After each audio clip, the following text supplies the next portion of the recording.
त्रिदलं त्रिगुणाकारं त्रिनेत्रं च त्रिधायुधं त्रिजन्म पापसंहारम् एकबिल्वं शिवार्पणम् त्रिशाकै बिल्वपत्रैश्च अच्छिदै कोमलै शुभै तव पूजां करिष्यामि एकबिल्वं शिवार्पणम् कोटिकन्या महादानं तिलपर्वतकोटयः काञ्चनं क्षीरदानेन एकबिल्वं शिवार्पणम् काशीक्षेत्रनिवासं च कालभैरवदर्शनम् प्रयागे माधवं दृष्ट्वा एकबिल्वं शिवार्पणम् इन्दुवारे व्रतं स्थित्वा निराहारो महेश्वरः नक्तं हौष्यामि देवेश एकबिल्वं शिवार्पणम् रामलिङ्गप्रतिष्ठा च वैवाहिककृतं तथा तटाकानि च सन्धानम् एकबिल्वं शिवार्पणम् अखण्डबिल्वपत्रं च आयुधं शिवपूजनम् कृतं नाम सहस्रेण एकबिल्वं शिवार्पणम् उमया सह देवेश नन्दिवाहनमेव च भस्मलेपन सर्वाङ्गम् एकबिल्वं शिवार्पणम् सालग्रामेण विप्राणां तटाकं दशकूपयो यज्ञकोटिसहस्रश्च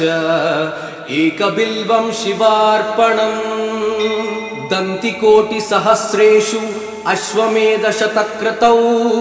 कोटिकन्या महादानम् एकबिल्वं शिवार्पणम् बिल्वाणां दर्शनं पुण्यं स्पर्शनं पापनाशनम् अघोरपापसंहारम् एकबिल्वं शिवार्पणम् सहस्रवेदपाठेषु ब्रह्मस्थापनमुच्यते अनेकव्रतकोटीनाम्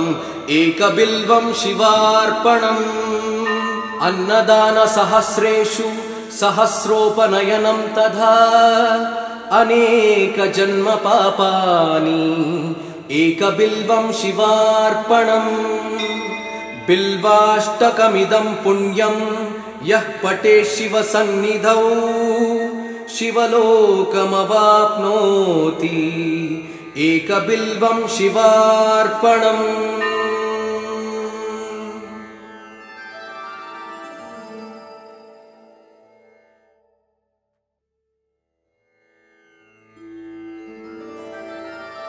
त्रिदलं त्रिगुणाकारं त्रिनेत्रं च त्रिधायुधं त्रिजन्म पापसंहारम् एकबिल्वं शिवार्पणम् त्रिशाकै बिल्वपत्रैश्च अच्छिदै कोमलै शुभै तव पूजां करिष्यामि एकबिल्वं शिवार्पणम् कोटिकन्या महादानं तिलपर्वतकोटयः काञ्चनं क्षीरदानेन एकबिल्वं शिवार्पणम् काशीक्षेत्रनिवासं च कालभैरवदर्शनम् प्रयागे माधवं दृष्ट्वा एकबिल्वं शिवार्पणम् इन्दुवारे व्रतं स्थित्वा निराहारो महेश्वरः नक्तं हौष्यामि देवेश एकबिल्वं शिवार्पणम् रामलिङ्गप्रतिष्ठा च वैवाहिककृतं तथा तटाकानि च सन्धानम् एकबिल्वं शिवार्पणम् अखण्डबिल्वपत्रं च आयुधं शिवपूजनम् कृतं नाम सहस्रेण एकबिल्वं शिवार्पणम् उमया सह देवेश नन्दिवाहनमेव च भस्मलेपन सर्वाङ्गम् एकबिल्वं शिवार्पणम् सालग्रामेण विप्राणां तटाकं दशकूपयो यज्ञकोटिसहस्रश्च एकबिल्वं शिवार्पणम् दन्तिकोटिसहस्रेषु अश्वमेधशतक्रतौ कोटिकन्या महादानम् एकबिल्वं शिवार्पणम् बिल्वाणां दर्शनं पुण्यं स्पर्शनं पापनाशनम्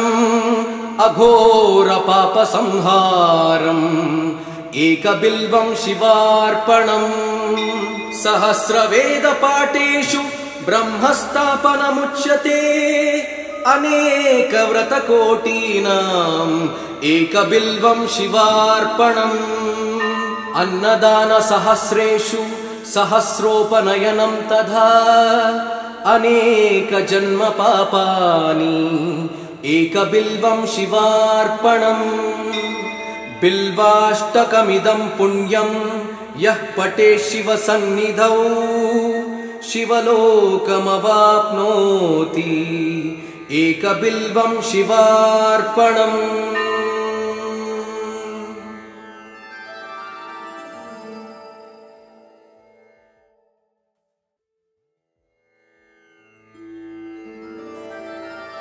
त्रिदलं त्रिगुणाकारं त्रिनेत्रं च त्रिधायुधं त्रिजन्मपापसंहारम् एकबिल्वं शिवार्पणम् त्रिशाकै बिल्वपत्रैश्च अच्छिदै कोमलै शुभै तव पूजां करिष्यामि एकबिल्वं शिवार्पणम् कोटिकन्या महादानं तिलपर्वतकोटयः काञ्चनं क्षीरदानेन एकबिल्वं शिवार्पणम् काशीक्षेत्रनिवासं च कालभैरवदर्शनम् प्रयागे माधवं दृष्ट्वा एकबिल्वं शिवार्पणम् इन्दुवारे व्रतं स्थित्वा निराहारो महेश्वरः नक्तं हौष्यामि देवेश एकबिल्वं शिवार्पणम् रामलिङ्गप्रतिष्ठा च वैवाहिककृतं तथा तटाकानि च सन्धानम्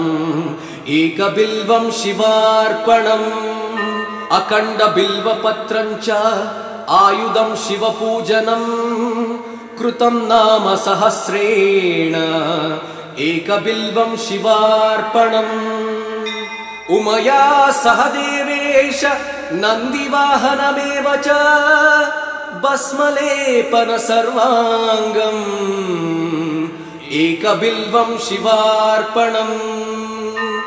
सालग्रामेण विप्राणां तटाकं दशकूपयो यज्ञकोटिसहस्रश्च एकबिल्वं शिवार्पणम् दन्तिकोटिसहस्रेषु अश्वमेधशतक्रतौ कोटिकन्या महादानम् एकबिल्वं शिवार्पणम् बिल्वाणां दर्शनं पुण्यं स्पर्शनं पापनाशनम् अघोरपापसंहारम् एकबिल्वं शिवार्पणम् सहस्रवेदपाठेषु ब्रह्मस्थापनमुच्यते अनेकव्रतकोटीनाम् एकबिल्वं शिवार्पणम् अन्नदानसहस्रेषु सहस्रोपनयनं तथा अनेकजन्मपापानि एकबिल्वं शिवार्पणम् बिल्वाष्टकमिदं पुण्यं यः पठेत् शिवसन्निधौ शिवलोकमवाप्नोति एकबिल्वं शिवार्पणम्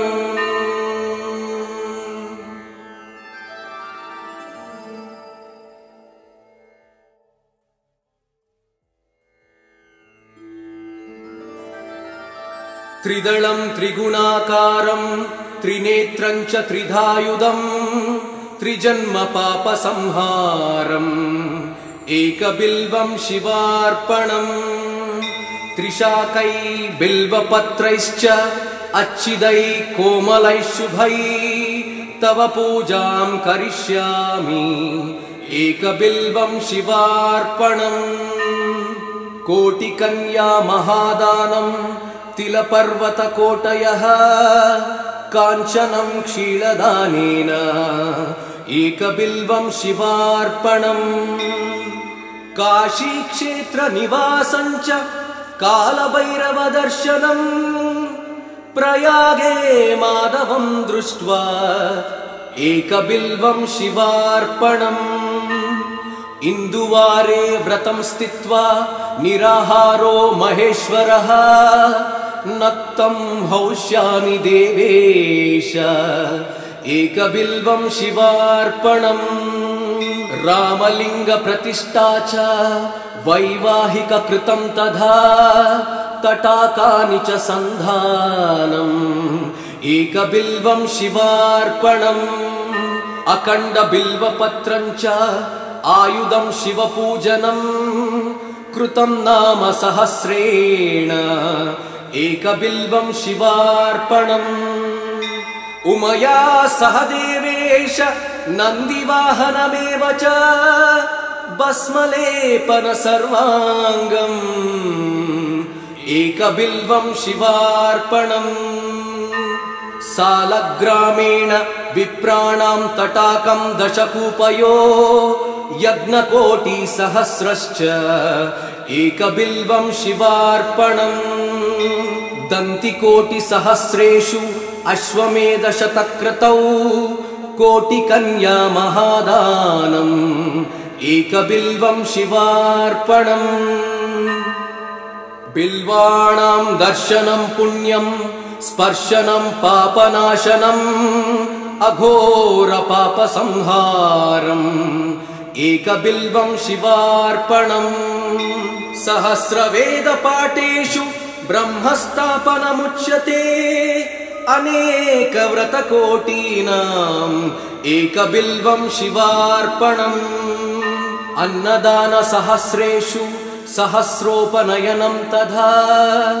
अनेकजन्मपापानि एकबिल्वं शिवार्पणम् बिल्वाष्टकमिदं पुण्यं यः पठेत् शिवसन्निधौ शिवलोकमवाप्नोति एकबिल्वं शिवार्पणम्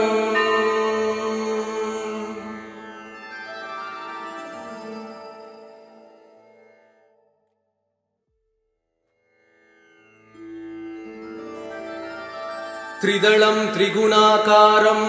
त्रिनेत्रं च त्रिधायुधं त्रिजन्मपापसंहारम् एकबिल्वं शिवार्पणम् त्रिशाकै बिल्वपत्रैश्च अच्छिदै कोमलैः शुभै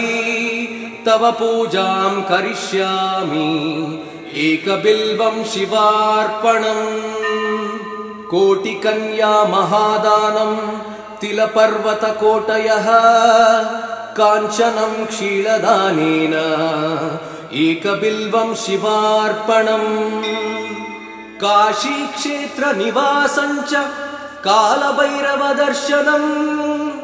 प्रयागे माधवं दृष्ट्वा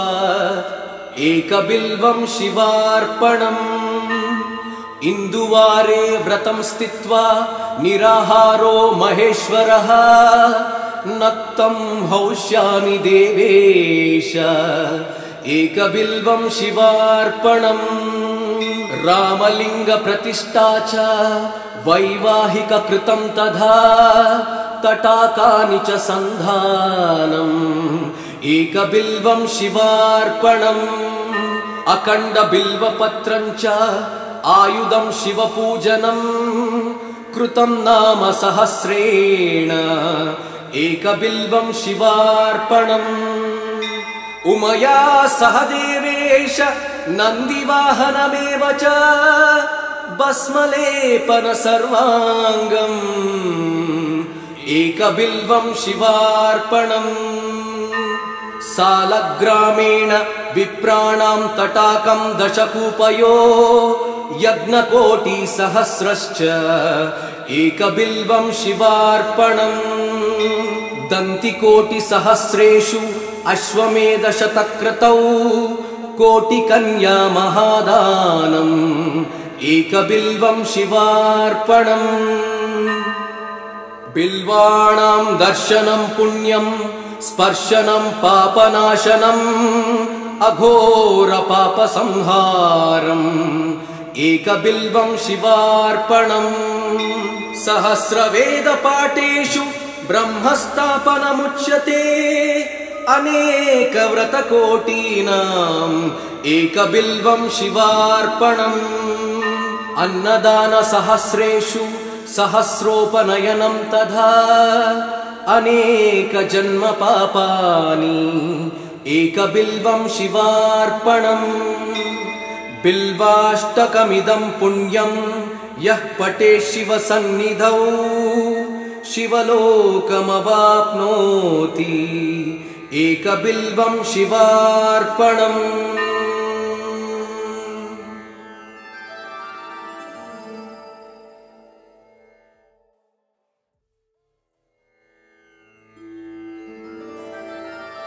त्रिदलं त्रिगुणाकारं त्रिनेत्रं च त्रिधायुधं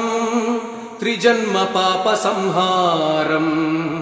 एकबिल्वं शिवार्पणम् त्रिशाकै बिल्वपत्रैश्च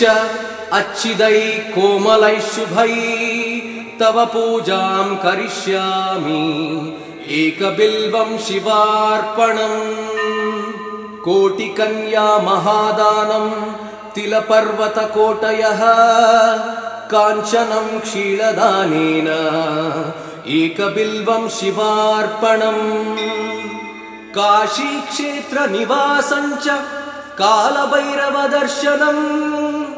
प्रयागे माधवं दृष्ट्वा एकबिल्वं शिवार्पणम् इन्दुवारे व्रतं स्थित्वा निराहारो महेश्वरः नक्तं हौष्यामि देवेश एकबिल्वं शिवार्पणम् रामलिङ्गप्रतिष्ठा च वैवाहिककृतं तथा तटाकानि च सन्धानम् एकबिल्वं शिवार्पणम् अखण्डबिल्वपत्रं च आयुधं शिवपूजनं कृतं नाम सहस्रेण एकबिल्वं शिवार्पणम् उमया सह देवेश नन्दिवाहनमेव च भस्मलेपन सर्वाङ्गम् एकबिल्वं शिवार्पणम् सालग्रामेण विप्राणां तटाकं दशकूपयो यज्ञकोटिसहस्रश्च एकबिल्वं शिवार्पणम्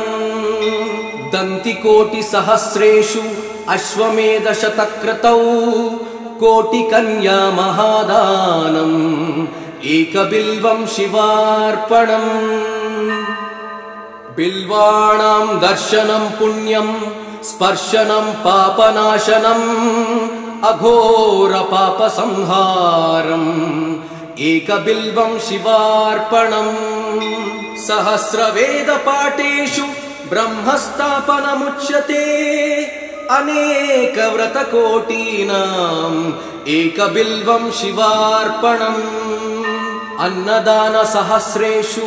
सहस्रोपनयनं तथा अनेकजन्मपापानि एकबिल्वं शिवार्पणम् बिल्वाष्टकमिदं पुण्यं यः पठेत् शिवसन्निधौ शिवलोकमवाप्नोति एकबिल्वं शिवार्पणम्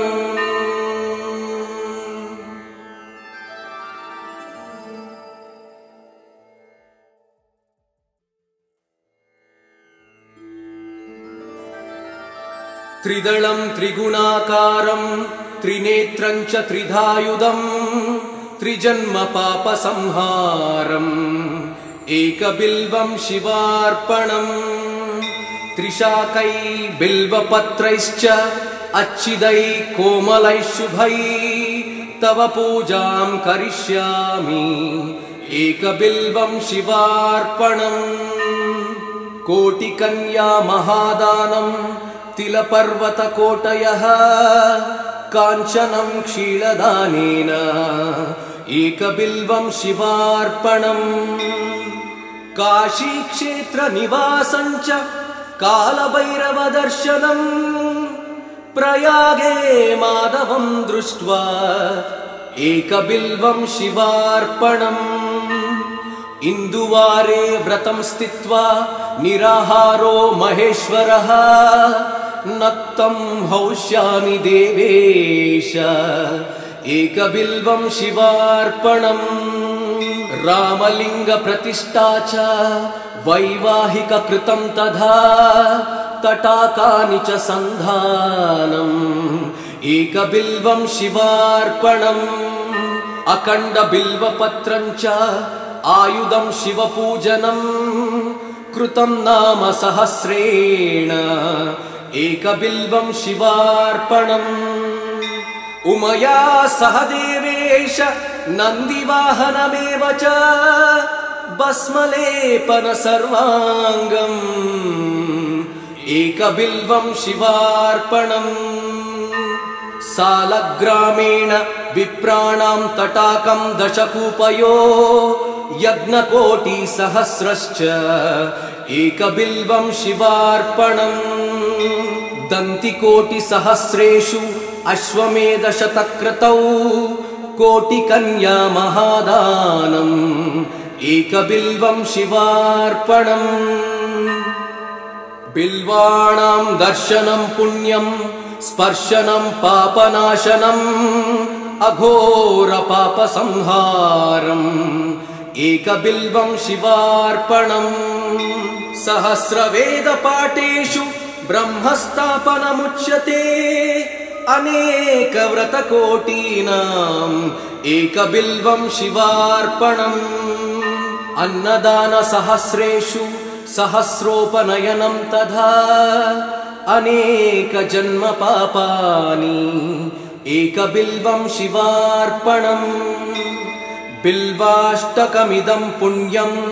यः पठेत् शिवसन्निधौ शिवलोकमवाप्नोति एकबिल्वं शिवार्पणम्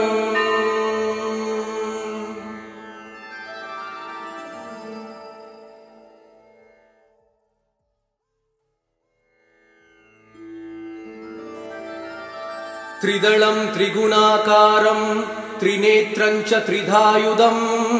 त्रिजन्मपापसंहारम् एकबिल्वं शिवार्पणम् त्रिशाकै बिल्वपत्रैश्च अच्छिदै कोमलै शुभै तव पूजां करिष्यामि एकबिल्वं शिवार्पणम् कोटिकन्या महादानं तिलपर्वतकोटयः काञ्चनं क्षीरदानेन एकबिल्वं शिवार्पणम् काशीक्षेत्रनिवासं च कालभैरवदर्शनम् प्रयागे माधवं दृष्ट्वा एकबिल्वं शिवार्पणम् इन्दुवारे व्रतं स्थित्वा निराहारो महेश्वरः नक्तं हौष्यामि देवेश एकबिल्वं शिवार्पणम् रामलिङ्गप्रतिष्ठा च वैवाहिककृतं तथा तटाकानि च सन्धानम् एकबिल्वं शिवार्पणम् अखण्डबिल्वपत्रं च आयुधं शिवपूजनं कृतं नाम सहस्रेण एकबिल्वं शिवार्पणम् उमया सह देवेश नन्दिवाहनमेव च भस्मलेपन सर्वाङ्गम् एकबिल्वं शिवार्पणम् सालग्रामेण विप्राणां तटाकं दशकूपयो यज्ञकोटिसहस्रश्च एकबिल्वं शिवार्पणम् दन्तिकोटिसहस्रेषु अश्वमेधशतक्रतौ कोटिकन्या महादानम् एकबिल्वं शिवार्पणम् बिल्वाणां दर्शनं पुण्यं स्पर्शनं पापनाशनम् अघोरपापसंहारम् एकबिल्वं शिवार्पणम् सहस्रवेदपाठेषु ब्रह्मस्थापनमुच्यते अनेकव्रतकोटीनाम् एकबिल्वं शिवार्पणम् अन्नदानसहस्रेषु सहस्रोपनयनं तथा अनेकजन्मपापानि एकबिल्वं शिवार्पणम् बिल्वाष्टकमिदं पुण्यं यः पठेत् शिवसन्निधौ शिवलोकमवाप्नोति एकबिल्वं शिवार्पणम्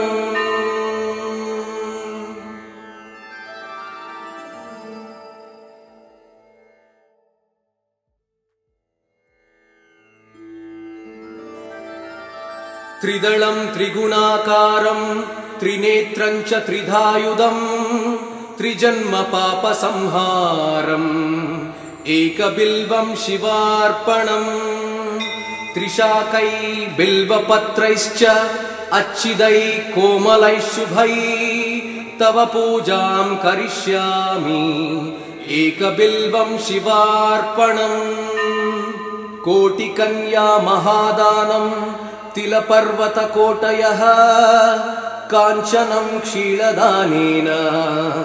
एकबिल्वं शिवार्पणम् काशीक्षेत्रनिवासं च कालभैरवदर्शनम् प्रयागे माधवं दृष्ट्वा एकबिल्वं शिवार्पणम् इन्दुवारे व्रतं स्थित्वा निराहारो महेश्वरः नक्तं हौष्यामि देवेश एकबिल्वं शिवार्पणम् रामलिङ्गप्रतिष्ठा च वैवाहिककृतं तथा तटाकानि च सन्धानम् एकबिल्वं शिवार्पणम् अखण्डबिल्वपत्रं च आयुधं शिवपूजनं कृतं नाम सहस्रेण एकबिल्वं शिवार्पणम् उमया सह देवेश नन्दिवाहनमेव च भस्मलेपन सर्वाङ्गम् एकबिल्वं शिवार्पणम् सालग्रामेण विप्राणां तटाकं दशकूपयो यज्ञकोटिसहस्रश्च एकबिल्वं शिवार्पणम् दन्तिकोटिसहस्रेषु अश्वमेधशतक्रतौ कोटिकन्या महादानम् एकबिल्वं शिवार्पणम् बिल्वाणां दर्शनं पुण्यं स्पर्शनं पापनाशनम् अघोरपापसंहारम् एकबिल्वं शिवार्पणम् सहस्रवेदपाठेषु ब्रह्मस्थापनमुच्यते अनेकव्रतकोटीनाम् एकबिल्वं शिवार्पणम् अन्नदानसहस्रेषु सहस्रोपनयनं तथा अनेकजन्मपापानि एकबिल्वं शिवार्पणम् बिल्वाष्टकमिदं पुण्यं यः पठेत् शिवसन्निधौ शिवलोकमवाप्नोति एकबिल्वं शिवार्पणम्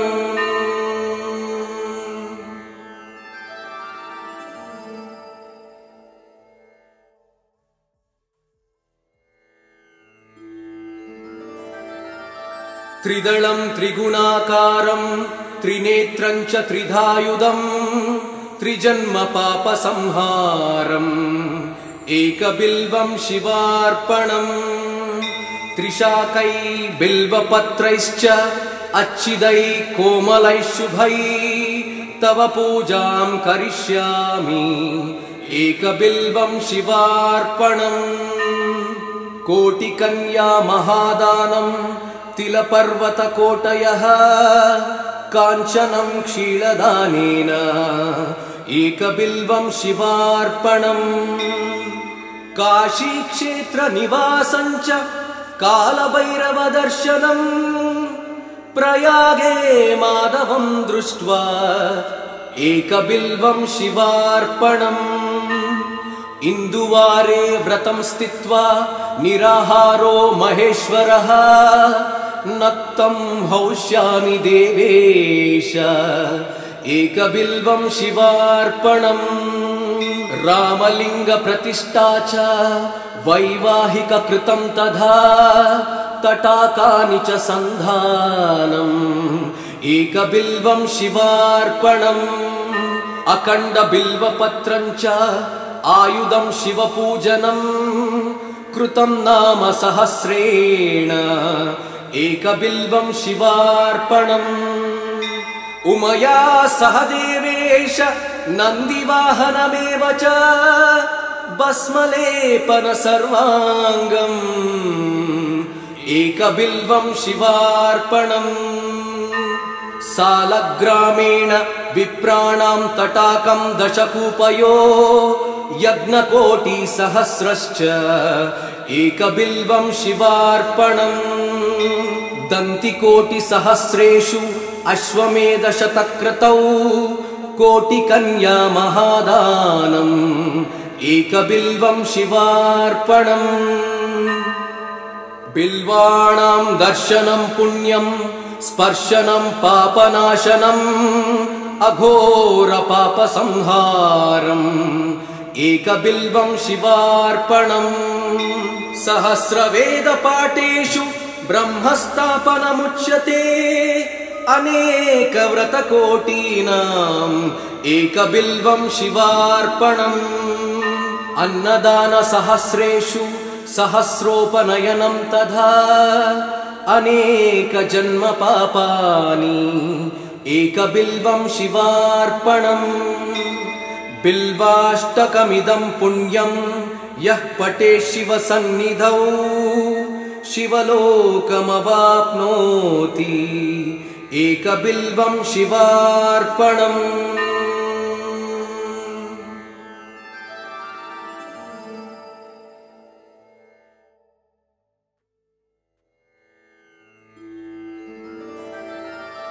त्रिदलं त्रिगुणाकारं त्रिनेत्रं च त्रिधायुधं त्रिजन्मपापसंहारम् एकबिल्वं शिवार्पणम् त्रिशाकै बिल्वपत्रैश्च अच्छिदै कोमलै शुभै तव पूजां करिष्यामि एकबिल्वं शिवार्पणम् कोटिकन्या महादानं तिलपर्वतकोटयः काञ्चनं क्षीरदानेन एकबिल्वं शिवार्पणम् काशीक्षेत्रनिवासं च कालभैरवदर्शनम् प्रयागे माधवं दृष्ट्वा एकबिल्वं शिवार्पणम् इन्दुवारे व्रतं स्थित्वा निराहारो महेश्वरः नक्तं हौष्यामि देवेश एकबिल्वं शिवार्पणम्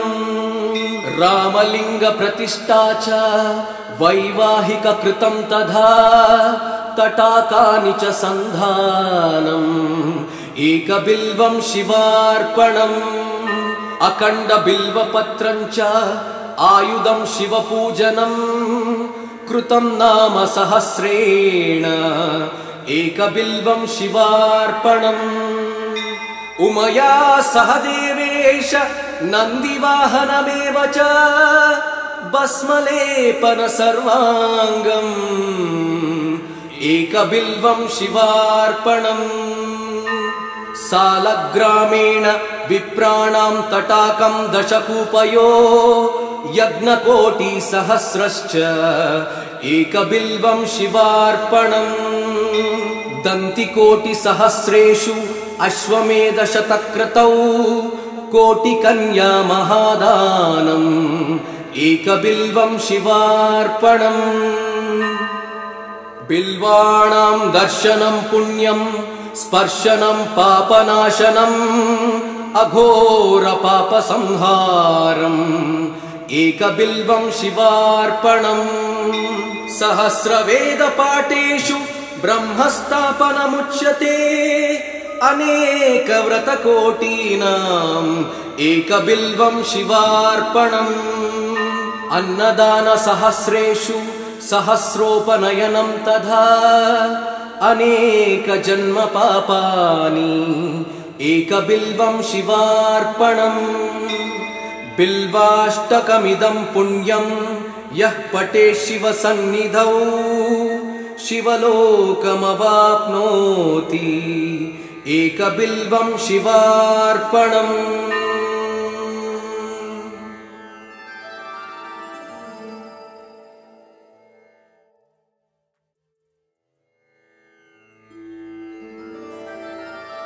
त्रिदलं त्रिगुणाकारं त्रिनेत्रं च त्रिधायुधं त्रिजन्मपापसंहारम् एकबिल्वं शिवार्पणम् त्रिशाकै बिल्वपत्रैश्च अच्छिदै कोमलै शुभै तव पूजां करिष्यामि एकबिल्वं शिवार्पणम् कोटिकन्या महादानं तिलपर्वतकोटयः काञ्चनं क्षीरदानेन एकबिल्वं शिवार्पणम् काशीक्षेत्रनिवासं च कालभैरवदर्शनम् प्रयागे माधवं दृष्ट्वा एकबिल्वं शिवार्पणम् इन्दुवारे व्रतं स्थित्वा निराहारो महेश्वरः नक्तं हौष्यामि देवेश एकबिल्वं शिवार्पणम् रामलिङ्गप्रतिष्ठा च वैवाहिककृतं तथा तटाकानि च सन्धानम् एकबिल्वं शिवार्पणम् अखण्डबिल्वपत्रं च आयुधं शिवपूजनं कृतं नाम सहस्रेण एकबिल्वं शिवार्पणम् उमया सह देवेश नन्दिवाहनमेव च भस्मलेपन सर्वाङ्गम् एकबिल्वं शिवार्पणम् सालग्रामेण विप्राणां तटाकं दशकूपयो यज्ञकोटिसहस्रश्च एकबिल्वं शिवार्पणम् दन्तिकोटिसहस्रेषु अश्वमेधशतक्रतौ कोटिकन्या महादानम् एकबिल्वं शिवार्पणम् बिल्वाणां दर्शनं पुण्यं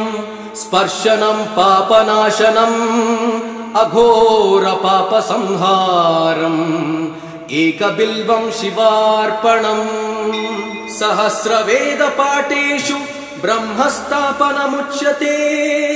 अनेकव्रतकोटीनाम् एकबिल्वं शिवार्पणम् अन्नदानसहस्रेषु सहस्रोपनयनं तथा अनेकजन्मपापानि एकबिल्वं शिवार्पणम् बिल्वाष्टकमिदं पुण्यं यः पठेत् शिवसन्निधौ शिवलोकमवाप्नोति एकबिल्वं शिवार्पणम्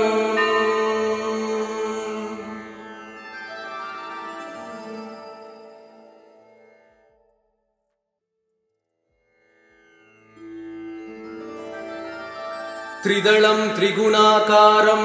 त्रिनेत्रं च त्रिधायुधं त्रिजन्मपापसंहारम् एकबिल्वं शिवार्पणम् त्रिशाकै बिल्वपत्रैश्च अच्छिदै कोमलै शुभै तव पूजां करिष्यामि एकबिल्वं शिवार्पणम् कोटिकन्या महादानं तिलपर्वतकोटयः काञ्चनं क्षीरदानेन एकबिल्वं शिवार्पणम् काशीक्षेत्रनिवासं च कालभैरवदर्शनम् प्रयागे माधवं दृष्ट्वा एकबिल्वं शिवार्पणम् इन्दुवारे व्रतं स्थित्वा निराहारो महेश्वरः नक्तं हौष्यामि देवेश एकबिल्वं शिवार्पणम् रामलिङ्गप्रतिष्ठा च वैवाहिककृतं तथा तटाकानि च सन्धानम् एकबिल्वं शिवार्पणम् अखण्डबिल्वपत्रं च आयुधं शिवपूजनं कृतं नाम सहस्रेण एकबिल्वं शिवार्पणम् उमया सह देवेश नन्दिवाहनमेव च भस्मलेपन सर्वाङ्गम् एकबिल्वं शिवार्पणम् सालग्रामेण विप्राणां तटाकं दशकूपयो यज्ञकोटिसहस्रश्च एकबिल्वं शिवार्पणम् दन्तिकोटिसहस्रेषु अश्वमेधशतक्रतौ कोटिकन्या महादानम् एकबिल्वं शिवार्पणम् बिल्वाणां दर्शनं पुण्यं स्पर्शनं पापनाशनम् अघोरपापसंहारम् एकबिल्वं शिवार्पणम् सहस्रवेदपाठेषु ब्रह्मस्थापनमुच्यते अनेकव्रतकोटीनाम् एकबिल्वं शिवार्पणम् अन्नदानसहस्रेषु सहस्रोपनयनं तथा अनेकजन्मपापानि एकबिल्वं शिवार्पणम् बिल्वाष्टकमिदं पुण्यं यः पठेत् शिवसन्निधौ शिवलोकमवाप्नोति एकबिल्वं शिवार्पणम्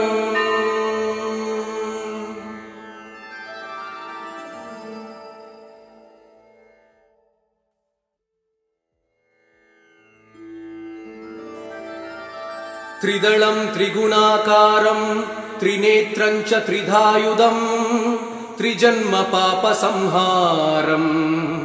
एकबिल्वं शिवार्पणम् त्रिशाकै बिल्वपत्रैश्च अच्छिदै कोमलै शुभै तव पूजां करिष्यामि एकबिल्वं शिवार्पणम् कोटिकन्या महादानं तिलपर्वतकोटयः काञ्चनं क्षीरदानेन एकबिल्वं शिवार्पणम् काशीक्षेत्रनिवासं च कालभैरवदर्शनम् प्रयागे माधवं दृष्ट्वा एकबिल्वं शिवार्पणम् इन्दुवारे व्रतं स्थित्वा निराहारो महेश्वरः नक्तं हौष्यामि देवेश एकबिल्वं शिवार्पणम् रामलिङ्गप्रतिष्ठा च वैवाहिककृतं तथा तटाकानि च सन्धानम् एकबिल्वं शिवार्पणम्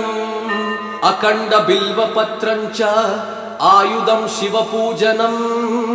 कृतं नाम सहस्रेण एकबिल्वं शिवार्पणम् उमया सह देवेश नन्दिवाहनमेव च भस्मलेपन सर्वाङ्गम् एकबिल्वं शिवार्पणम् सालग्रामेण विप्राणां तटाकं दशकूपयो यज्ञकोटिसहस्रश्च एकबिल्वं शिवार्पणम् दन्तिकोटिसहस्रेषु अश्वमेधशतक्रतौ कोटिकन्या महादानम् एकबिल्वं शिवार्पणम् बिल्वाणां दर्शनं पुण्यं स्पर्शनं पापनाशनम् अघोरपापसंहारम् एकबिल्वं शिवार्पणम् सहस्रवेदपाठेषु ब्रह्मस्थापनमुच्यते अनेकव्रतकोटीनाम् एकबिल्वं शिवार्पणम् अन्नदानसहस्रेषु सहस्रोपनयनं तथा अनेकजन्मपापानि एकबिल्वं शिवार्पणम् बिल्वाष्टकमिदं पुण्यं यः पठेत् शिवसन्निधौ शिवलोकमवाप्नोति एकबिल्वं शिवार्पणम्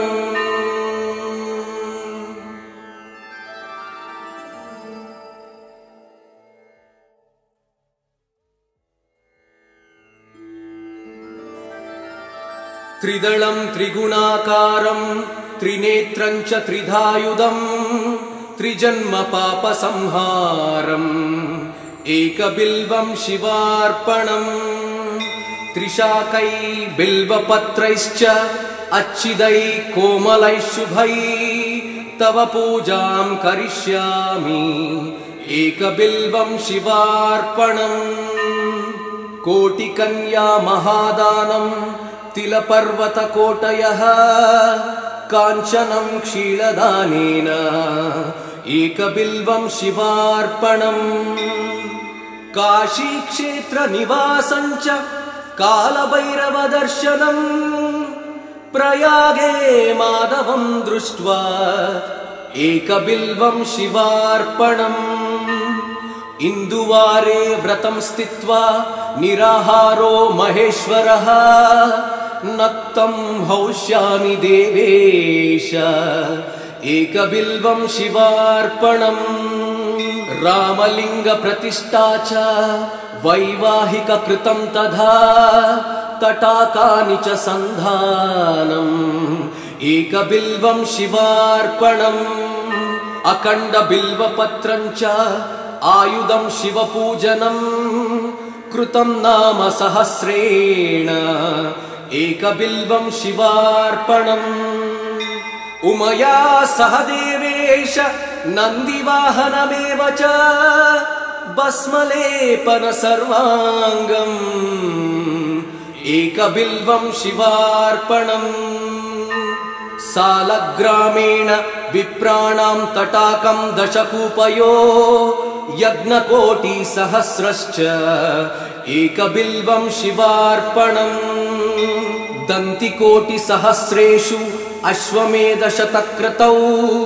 कोटिकन्या महादानम् एकबिल्वं शिवार्पणम्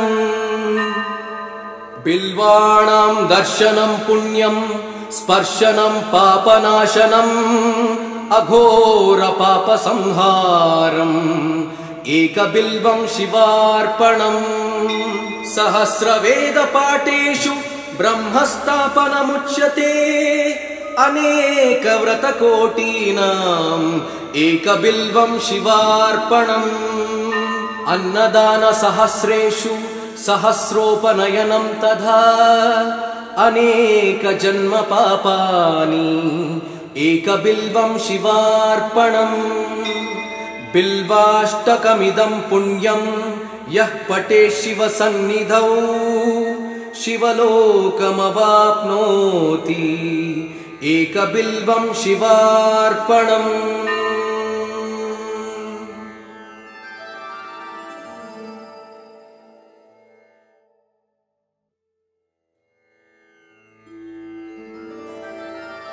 त्रिदलं त्रिगुणाकारं त्रिनेत्रं च त्रिधायुधं त्रिजन्मपापसंहारम् एकबिल्वं शिवार्पणम् त्रिशाकै बिल्वपत्रैश्च अच्छिदै कोमलै शुभै तव पूजां करिष्यामि एकबिल्वं शिवार्पणम्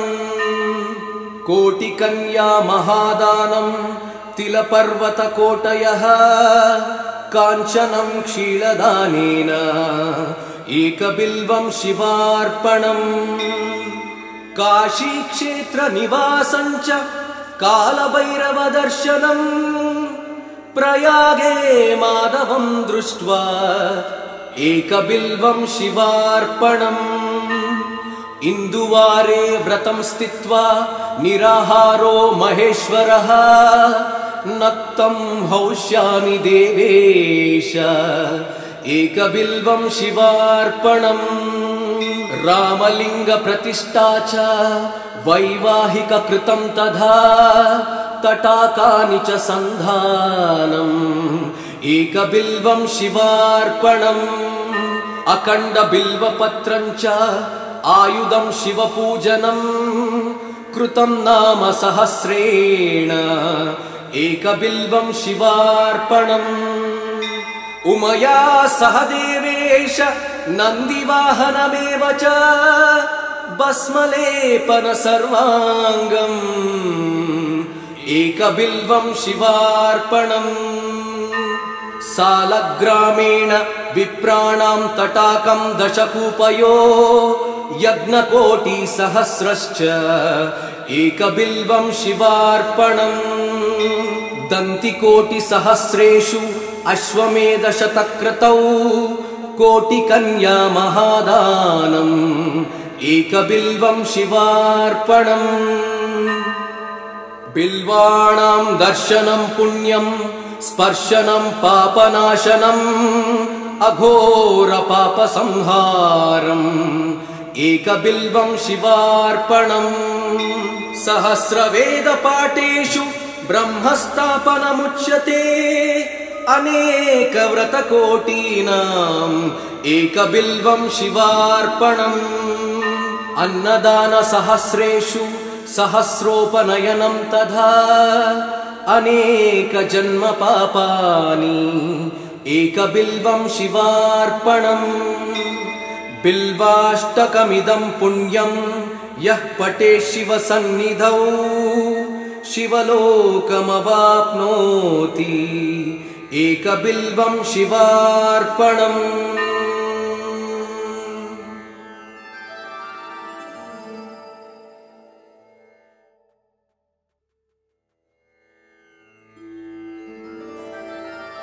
त्रिदलं त्रिगुणाकारं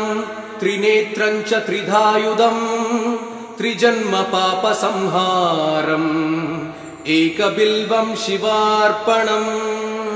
त्रिशाकै बिल्वपत्रैश्च अच्छिदै कोमलै शुभै तव पूजां करिष्यामि एकबिल्वं शिवार्पणम् कोटिकन्या महादानं तिलपर्वतकोटयः काञ्चनं क्षीलदानेन एकबिल्वं शिवार्पणम् काशीक्षेत्रनिवासं च कालभैरवदर्शनम् प्रयागे माधवं दृष्ट्वा एकबिल्वं शिवार्पणम् इन्दुवारे व्रतं स्थित्वा निराहारो महेश्वरः नक्तं हौष्यामि देवेश एकबिल्वं शिवार्पणम् रामलिंग प्रतिष्ठा च वैवाहिक कृतं तथा तटाकानि च सन्धानम् एकबिल्वं शिवार्पणम् अखण्ड बिल्वपत्रं च आयुधं शिवपूजनं कृतं नाम सहस्रेण एकबिल्वं शिवार्पणम् उमया सह देवेश नन्दिवाहनमेव च भस्मलेपन सर्वाङ्गम् एकबिल्वं शिवार्पणम् सालग्रामेण विप्राणां तटाकं दशकूपयो यज्ञकोटिसहस्रश्च एकबिल्वं शिवार्पणम् दन्तिकोटिसहस्रेषु अश्वमेधशतक्रतौ कोटिकन्या महादानम् एकबिल्वं शिवार्पणम् बिल्वाणां दर्शनं पुण्यं स्पर्शनं पापनाशनम् अघोर पापसंहारम् एकबिल्वं शिवार्पणम् सहस्रवेदपाठेषु ब्रह्मस्थापनमुच्यते अनेकव्रतकोटीनाम् एकबिल्वं शिवार्पणम् अन्नदानसहस्रेषु सहस्रोपनयनं तथा अनेकजन्मपापानि एकबिल्वं शिवार्पणम् बिल्वाष्टकमिदं पुण्यं यः पठेत् शिवसन्निधौ शिवलोकमवाप्नोति एकबिल्वं शिवार्पणम्।